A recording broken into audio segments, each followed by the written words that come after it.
Case of State of Midlands versus Jackie Owens. Is the prosecution ready to proceed? Yes, Your Honor. Anything preliminarily? Yes, Your Honor. At this point, I'd like to enter the appearances. My name is Amanda Lanzillo, and these are my co-counselors. Lady Krishnan, Your Honor. Shanley Monroe, Your Honor. Okay. Anything else? Your Honor, I'd like to assume that all objections are made outside the presence of the witnesses. And Excuse me, counsel? I'd like to outside the presence of the jury, rather. You have any objection, defense counsel? To all objections being made outside the presence of the jury? Yes. No, Your Honor. Okay, we'll assume that objections are heard outside the presence of the jury. Additionally, I'd like to ask for permission to move about the well. Yes, you have permission to move about the well. You have anything else, counsel? No, Your Honor. Okay. Defense? Anything Yes, Your Honor, preliminarily? I'd like to make our appearances. My name is Sarah Murphy, and my co-counsel are Lane Mueller, Your Honor. Your Honor, I'm Dane Schiffman. and we represent the defendant, Ms. Jackie Owens. Before we begin, may we assume that pursuant to Rule 615, all witnesses are considered constructively sequestered through the duration of the trial, with the exception of any parties who are the party representatives. For us, we have Ms. Jackie Owens. I'm sorry, counsel? What do you According mean? to Rule 615, Yes. we to assume that all witnesses are considered constructively I got that sequestered. part. So witnesses are sequestered, but what's party representatives? If there are party representatives, Your Honor. I don't understand. The party representatives aren't considered sequestered for the trial. Okay, so the defendant's not sequestered, obviously. Right, and if the prosecution wished to designate a party, we had no objection to that. Does the prosecution wish to designate a party? No, Your Honor. Okay, why don't you move your computer so you don't step on it? Okay, so all witnesses will be presumed sequestered, except obviously the defendant will not be sequestered at her own trial. Anything else? Finally, Your Honor, would you like us to ask permission before approaching yourself and the witness? Yes. With that, the defense is ready to proceed. Okay. State wishes to make an opening statement? Okay.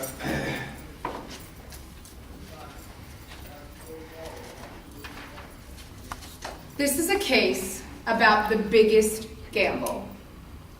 The defendant, Jackie Owens, in over his head in debt, took the life of an innocent man, Jacob Bennett.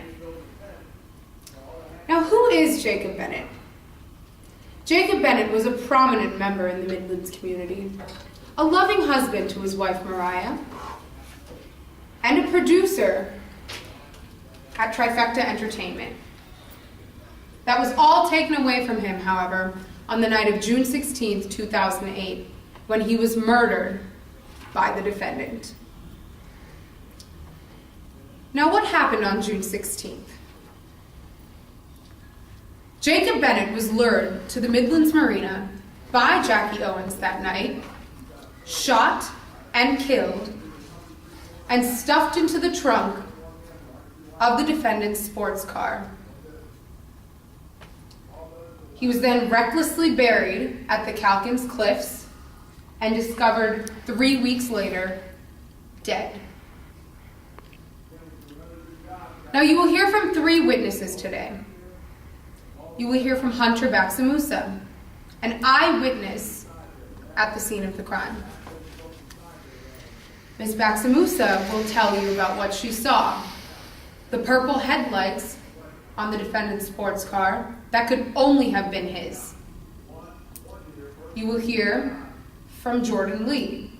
Now, Dr. Jordan Lee is the chief forensic investigator on this case today. She will tell you about all of the forensic investigation that she has done and all of the forensic facts that link the defendant in today's case to the death of Jacob Bennett. You will hear from Shannon Stark, who will tell you about the defendant's gambling problems, his need for money, and his addiction to doing anything he could to get it. Now, the prosecution realizes today that we have the burden of proof in this case. We need to prove to you beyond a reasonable doubt that Jackie Owens, the defendant, murdered Jacob Bennett and tampered with the evidence.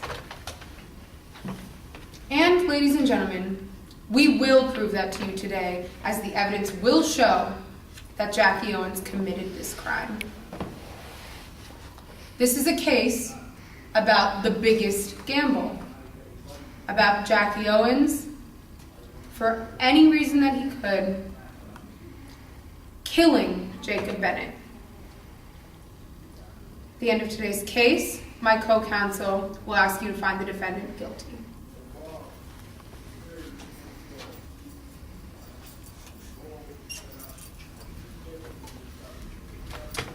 Defense supposed to make an opening statement this time? Yes, Your Honor. May I proceed? Yes. It is impossible to be in two places at once. On June 16th, 2008, Jackie Owens was not in two places at once. Jackie Owens is a partner at Trifecta Entertainment, a movie studio in Midlands. With everything that she does, she gives it her all, showing hard work and dedication. It is this dedication that led her to Trifecta, and she soon became close friends with her fellow partner, Jacob Bennett. However, we are here today because Jacob Bennett was murdered, and the state wants to blame Jackie Owens. Now let's step back and take a look at what happened on the night of June 16, 2008. Jackie Owens leaves work and drives to her friend Alex Grace's house for their weekly Monday night dinner, arriving at around 8 p.m. They have a calm and relaxing girls' night in, and then she leaves at midnight, driving back to her house. The next morning, Jackie goes into work and leaves a heartwarming note on Jacob Bennett's desk, congratulating him of his anniversary. She then goes to the airport, boards a flight to London. While there, she receives a call from the Midlands police saying that her friend, Jacob Bennett, had gone missing. Scared and concerned for Jacob, she immediately offered a reward for any information about his whereabouts and was fully cooperating with police. When Jackie found out that Jacob Bennett had been murdered, she didn't have time to mourn. Instead, she was thrown into the middle of a police investigation where they put the blame on her. But ladies and gentlemen, as you will see today, Jackie Owens was not at the scene of the murder. She was at Alex Grace's house. Jackie Owens was not and could not be in two places at once. Today you will hear from three witnesses who will tell you what happened on the night of June 16, 2008. First, you will hear from Alex Grace. Listen carefully as Alex tells you that Jackie Owens was at her house from 8 p.m. until midnight. Next, you will hear from Sydney Michaels, Jacob Bennett's personal assistant. Sydney will tell you that the last appointment Jacob had before his death was at 10:30 p.m. at the marina. She will also tell you that this appointment was not with Jackie Owens. Finally, you will hear from Adrian Malone, a car dealer who frequently sold cars to Jackie Owens. Adrian will tell you that Jackie's car did not have purple headlights installed at his shop. The state has charged Jackie Owens with the murder of Jacob Bennett and tampering with physical evidence. In order to do so, they must prove these charges beyond a reasonable doubt because they have the burden of proof today. Now this means over the course of the trial, if you have any doubts as to whether these charges could be true, you must find for the defense. If you find yourself thinking that Jackie Owens was somewhere else that night, that is reasonable doubt. The state claims that Jackie Owens was at the marina on June 16, 2008.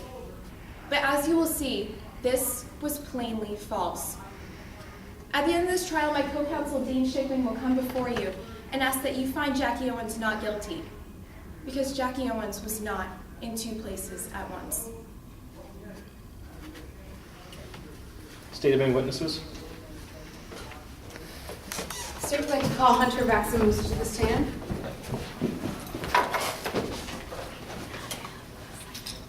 Good afternoon, Ms. Vaximus. Good afternoon. Could you please introduce yourself to the court? My name is Hunter Vaximusa. And what do you do, Ms. Vaximus?